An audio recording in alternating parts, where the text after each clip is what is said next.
Okay, here we go. Let me get this right here. So we're going to do proofs with parallel and perpendicular lines today. Okay. Before, we talked a lot about, say, two lines, M and N are parallel. If that's true, then say corresponding or alternate exterior angles are congruent, right? So this is where we say M is parallel to N first. Okay, then we know that 1 is congruent to 8, angle 1, angle 8, okay, because they're alternate exterior angles, okay?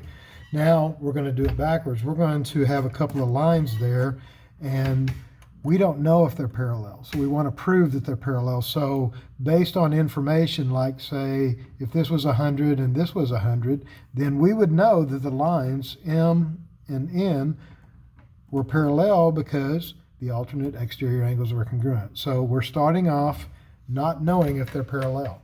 Okay, so let's look at number 1 here.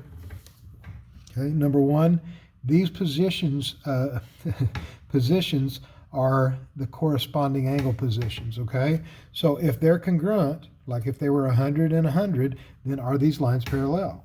Yeah, they're parallel. Okay, so M is parallel to N because of the corresponding angles being congruent. I'll just say congruent like that, okay? All right, so are these two lines M and N parallel here?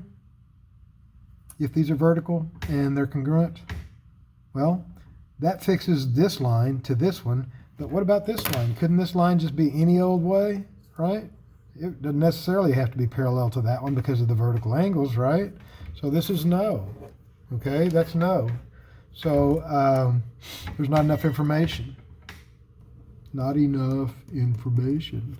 Okay, so once again, are R and S parallel? Well, all we've got is vertical angles. You've got to have one from both areas, okay? Both sets of angles to make them, rigid and straight, okay? So these two right here will not make R and S parallel, or M and N. Okay, no, not enough information. Okay, let's look at number 4. So what is the value of X that makes M parallel to N? Well, basically the idea is that these corresponding angles would have to be congruent, right? So if they're congruent, then how do we set up an equation to see if we can find out what X is? Okay, since they're congruent, we can set them equal to each other. So I'm going to say 8x plus 55 is equal to 95, right? And then just solve. I'm going to subtract 55 from both sides. Okay, and I've got 8x is equal to 40, and I'm going to divide by 8, and x is going to equal to 5. Okay, so whenever lines M and N are parallel, okay, when are they parallel? Well, when the marked corresponding angles are congruent. Okay, so basically down here it says lines M and N are parallel when X is equal to what? Well, when it's equal to 5, because if I plug that back in, guess what? It's going to be 95 and 95. Can you see that? Yeah, 95 and 95. Okay, so let's do this one.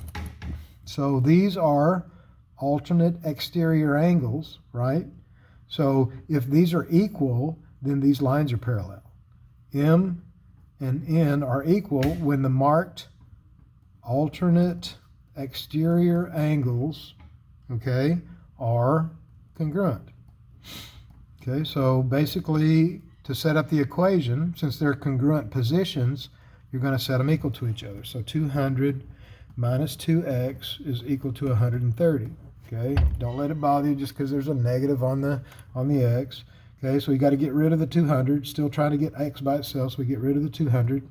It was positive, so we make it negative. Subtract 200. It's okay to get a negative. All right, so we've got negative 2x here, and then we've got a negative 70 here. So what do I divide by? Do I divide by 2 or negative 2?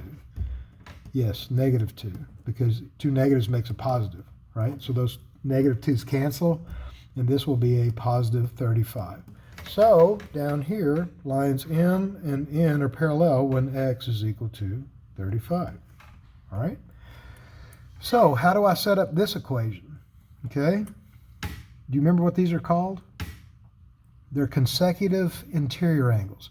And consecutive interior angles are always what? Are they congruent? No, they're supplementary, right? They're supplementary. Look at them. One of them's big, one of them's small. Okay, consecutive interior are on the inside on the same side, right? So this one's a small angle, that's a big angle, so it must be 180 if we're trying to prove that these lines are parallel, okay?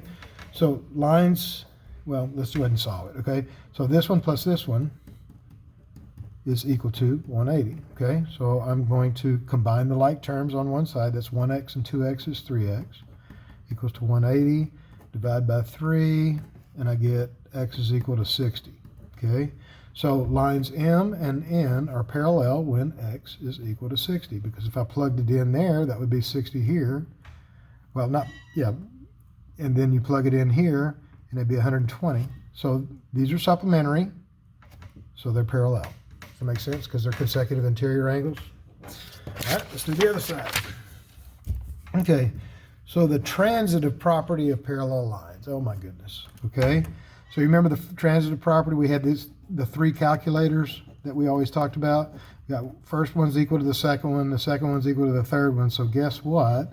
The first is equal to the third. Well, you got the same thing true with parallel lines, okay? If P is parallel, okay, remember that having two lines like that means parallel, right? Okay, P is parallel to Q and Q is parallel to R, then guess what? Well, P is parallel to R, okay? So in this picture, we've got that problem, and we want to know what the measure of angle 8 is. Well, P is parallel to this one's parallel to R, so P is parallel to R. So wouldn't this, whatever this angle is, be angle 8? Okay, so these are supplementary, right? Because they're a linear pair, right? So 115, this would be 65, okay? Like 180 minus 115 would be 65. So wouldn't that be 65? Wouldn't that be 65? Okay, so each of these are 65, okay? So angle 8 is 65 degrees.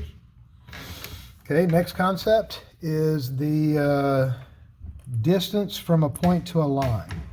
Okay, here's a point, and here's a line. Okay, so here's a line and a point. Okay, so what is the distance from this line to this point? Well, you've got to have a 90-degree angle to measure, right? You don't measure height standing diagonally, right? You stand straight up perpendicular to the floor, right? So this has to be perpendicular to measure the distance, okay? Now I could use the distance formula and, you know, like subtract the x's, -1 minus a -3 squared plus -2 minus 0 squared, and punch it in and get it. Okay, but I would rather use the Pythagorean theorem. My adding Pythagorean theorem is so much easier, right? So if I want this distance right here, then I'm going to go and then Okay, so that's a 2, 2, isn't it?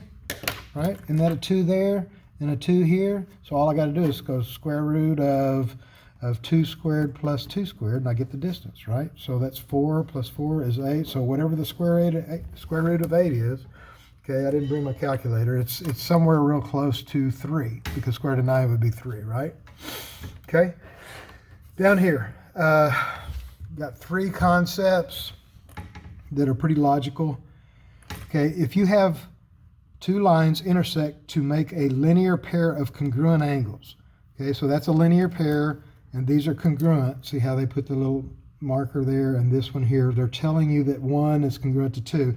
Now, if they're congruent, then guess what? G and H are perpendicular. In other words, you can make the little right angle there, right? Okay, so look at this new symbol, okay?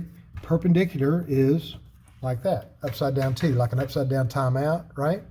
Okay, so G is perpendicular to H because 1 and 2 are congruent. So let me draw that again.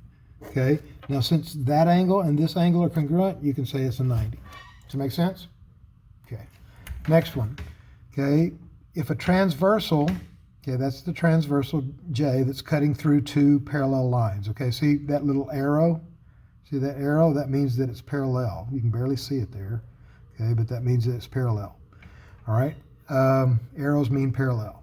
So this is the transversal, and they say that if a transversal is perpendicular to one of two parallel lines, okay, which it is here, it's perpendicular to that one, then this one down here, J has to be perpendicular to this one too, right? It says if H is parallel to K, if these two are parallel, and then J is perpendicular to this one, then it's got to be perpendicular to this one down here. You know, it's got to be perpendicular to H, and it's got to be perpendicular to K. All right? Okay, this one over here is two lines right here are perpendicular to the same line. If it forms a 90 here and a 90 here with P, both of them form a 90 with these two, then we know that this one, I'm putting arrows on it, is parallel to this one. Okay, see how it says if M is perpendicular to P and N is perpendicular to P, then M is parallel to N. So these are parallel because they're perpendicular. Both of them are perpendicular to this line. Okay, so we want to see which lines are parallel in these three practice problems. Okay, so you've got P and it's perpendicular to S. Now, does that make these two lines parallel? No, we don't know. This one could be kind of like that. Okay, so there's not enough information, so you'd say no. Okay, so you have to have more information for sure. Okay, so looking at this one, it looks like this one and this one are going to be parallel because both of these lines are perpendicular to the same line R, right? Okay, if you have two lines perpendicular to the same line, which is like this, right? Then P and Q are going to be parallel. Okay? Now let's look at R and S. R and S, are they parallel? Is this one parallel to this one? Okay? Well, this one could be like that, right? Not necessarily because there's nothing making it stay firm like these two. Okay? So R and S are not. So I'll do this, and then I'll say no. Okay? All right, on this one, do you think both sets of lines are parallel? I do. Okay, we've got J and K that are perpendicular to the same line M. So J has to be parallel to K. Okay, now M and N. Okay, M and N, are they both parallel? Okay, yes they are because they both are perpendicular to the same line K.